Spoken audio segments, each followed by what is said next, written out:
So good morning, ladies and gentlemen, boys and girls. You're joining us today on another episode of One Man and His Boat, and we're on the Lynsey B ready to go to sea. And look who we have today.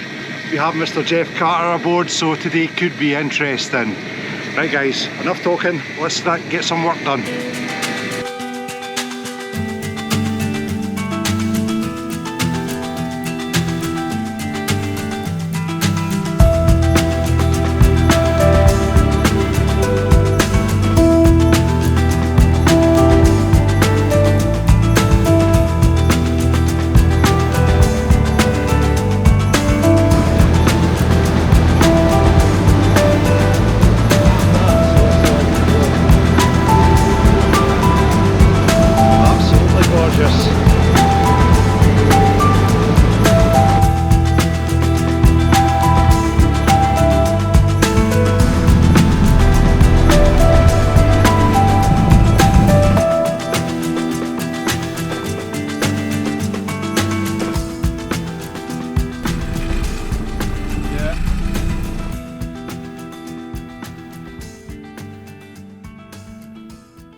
Good morning.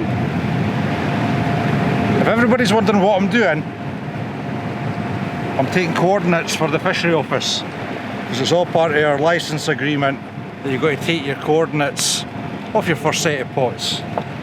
Which, we'll go into that in a later vlog, ladies and gentlemen.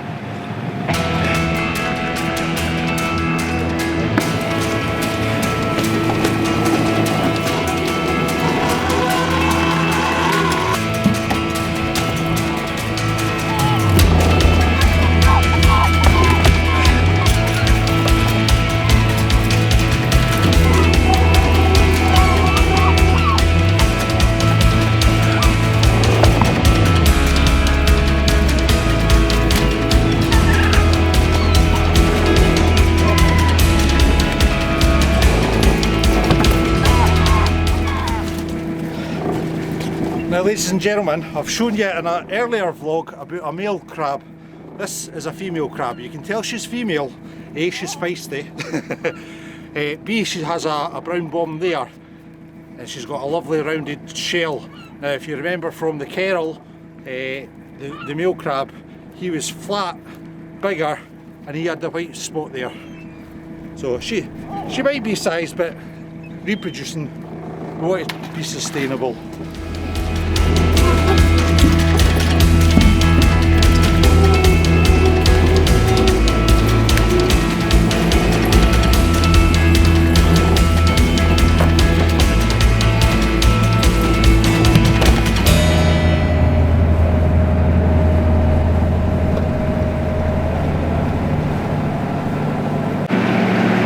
Right, so the weather is now to be sort of southwesterly winds, which is pretty good for Dunbar.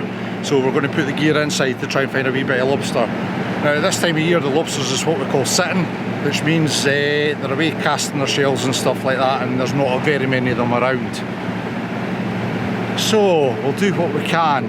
There is the odd lobster there to catch, but you've got to be on the ground to catch them. So that's what we're away to attempt. As I always say, it's called fishing, not catching.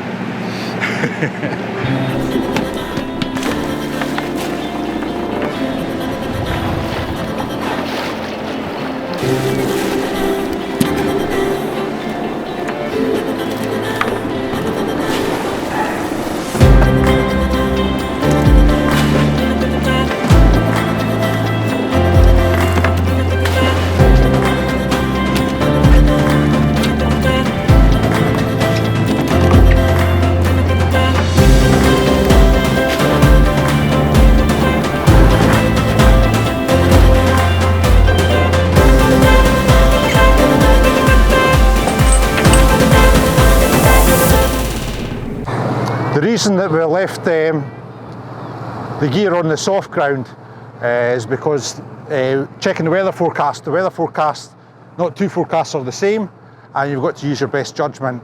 However, with each creel being £100 a piece, you can't take the risk of leaving them on the harder ground to get damaged or lost. No fisherman wants to lose their gear, is unlike what the press like to tell you, of course. You know, we just throw away gear left, right and centre, but that is not the case. Not a £100 a creel. I mean, one of my fleets in total would be the back end of £1,000 for 8 creels. Anytime you take the rope into consideration and the time spent actually making the creel. Hey Jeff, ready to rock and roll, pal?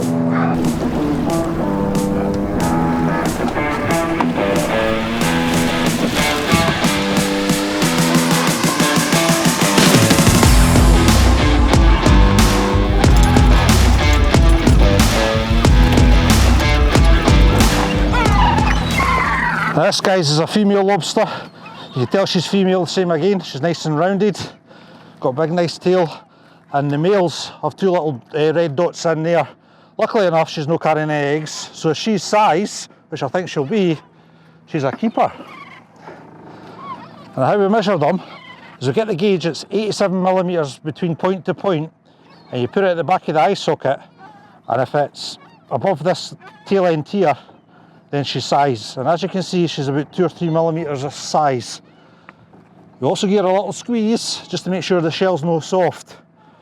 Luckily enough, she's a keeper, she's brilliant, absolutely lovely. No V-notch shell on her either, so happy days. That's one for the Lynsey B.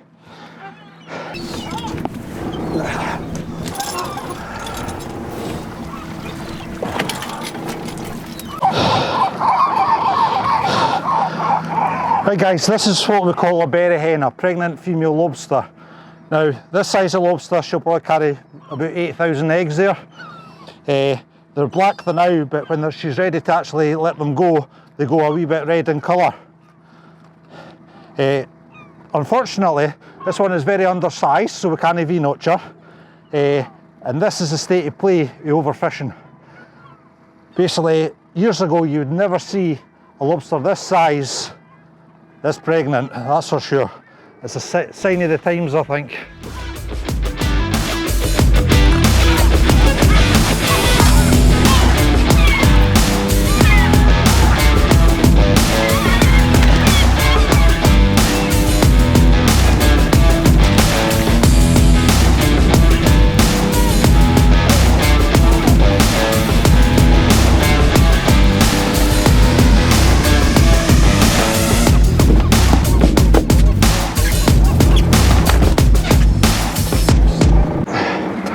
Ladies and gentlemen, we're going to band the lobster now, and we do that to protect the lobster from other lobsters when we put them in the box. Now what we do is we get the rubber band and put it on basically the machine. We used to do this with our fingers back in the day, and we put the band over the fast claw first, right up to the thorn there, like so, then take it off, and then the same the other side on the crusher claw. Just like so. Now that'll protect the lobster from getting any damage. And now we're going to put her in the back of the boat.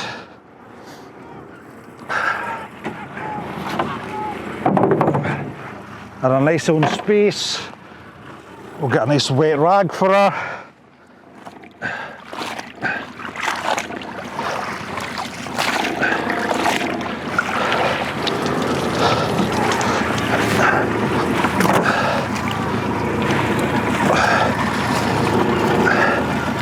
And that'll keep the wind. Oh, there's never any good at Lego. That'll keep the wind off her, and she should be happy for at least until we get back in. Periodically, what we'll do is we'll put buckets of water over the box just to soak the blanket and make sure she's got enough water. Right, on with the next fleet.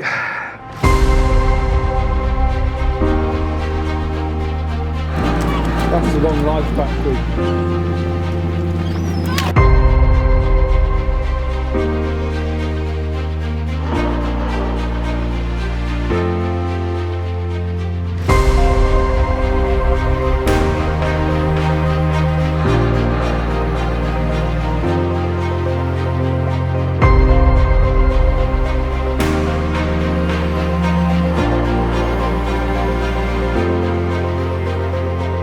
basically guys, this is a lobster that's recently cast its shell, and if you get a little squeeze, it's actually very soft. Now this is no good, we can't keep these, and you can also tell it's nice and soft because of the colour of it. It's very docile as well, it's not very lively, so she just needs to go down and toughen up a little bit. It'll probably take her a good few months to do that, I would imagine.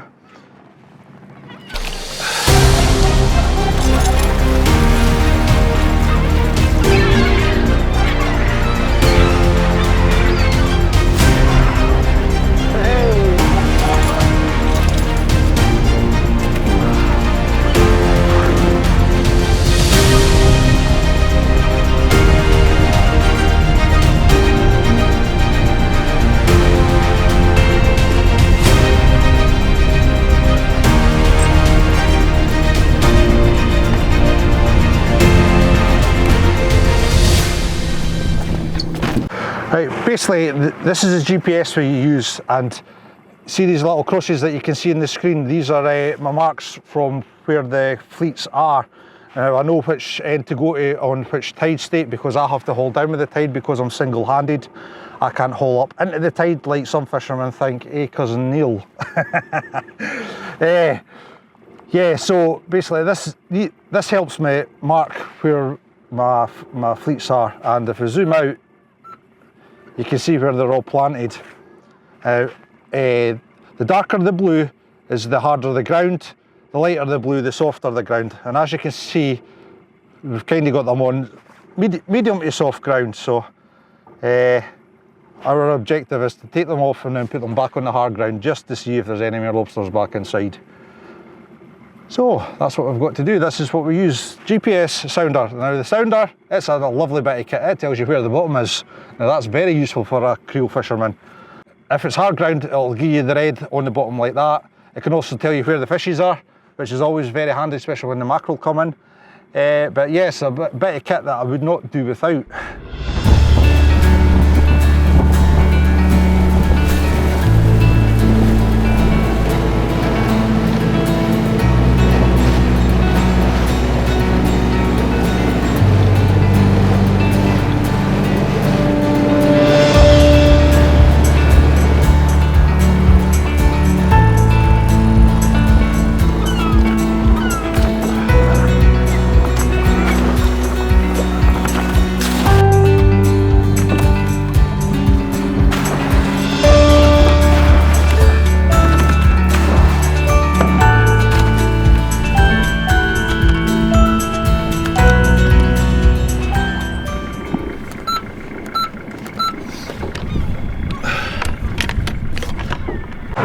If you're wondering why I'm looking about myself, is basically I've got to keep an eye on these ends, see where everybody else has placed their gear, so I know where I can place my gear.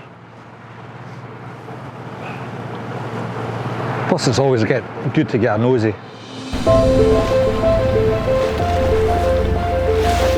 Let's try that again,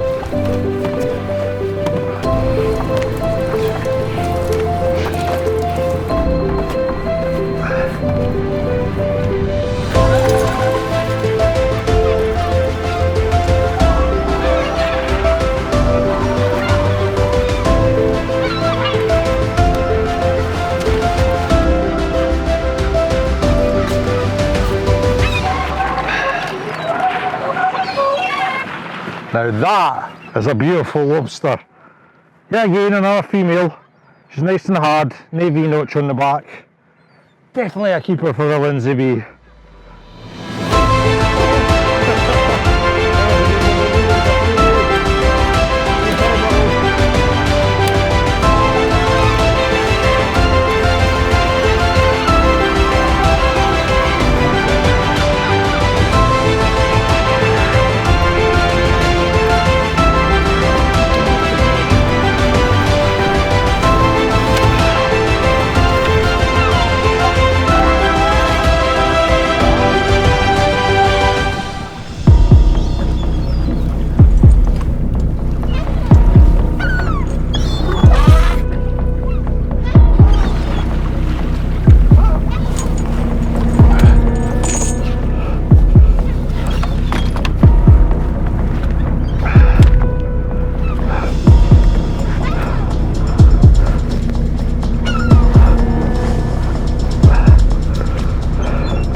had to something, I don't know what it was. From my flag end to my weight is 25 fathom. Now, because we got caught up on something on the bottom, I don't know what it was, we've had to cut a chunk out for safety reasons, and that was 10 fathom. So what I've done is replaced that 10 fathom with a different type of rope. So that's now, it goes from 10mm rope from the flag to the now 12mm to the 10 fathom that was missing, and then the 10 fathom back to the 10mm down to the weight. So now I've lost count, I'm going to have to redo this again.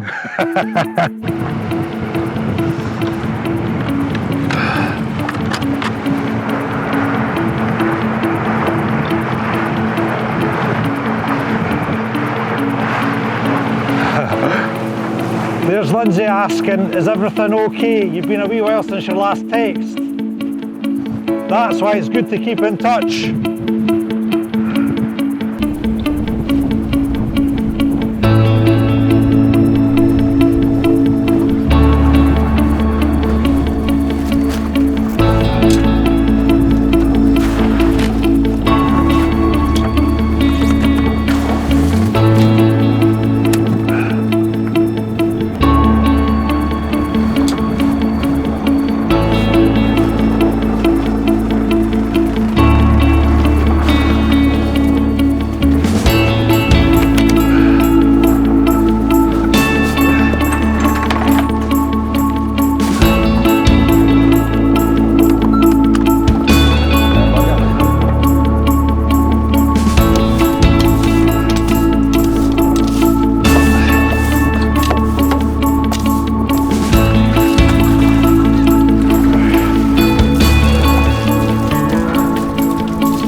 So today's catch, well, for the length of time it's been lying, it's not very good at all, but considering the lobsters are probably sitting now, it is what it is. We'll try again tomorrow. We've put them in a wee bit better places, so fingers crossed we'll maybe get a wee bit better on the catch. If no, then we'll just see what we've got to do.